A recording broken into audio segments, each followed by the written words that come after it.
How to add multiple photos in Facebook stories. So all you have to do is to go here directly to your Facebook application and it will lead you here to your homepage, right? Now, what you're gonna do next is here under your homepage, you will see create a story here. Just tap on that and it will lead you here. Now, the next thing that you're gonna do is to choose a photo. You're gonna choose the first photo that you're gonna add. So just let's say this one. So let's say you want to add multiple or more photos under this story. So what you're gonna do here is on the upper right, you'll see stickers here, right? Click on stickers, and then here you will see this icon, the gallery icon. Click on and it will lead you back here to your gallery where you can add more photos. So for example, this one. And if you tap on that photo, you can actually change its shape here. You can put it into triangle, and let's add one more.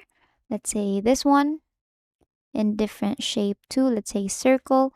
And basically that is it. And that is how you add multiple photos on Facebook story. And that is all for today. If this video helped you, please don't forget to like, share, and subscribe to our YouTube channel to show your support. Thank you for watching.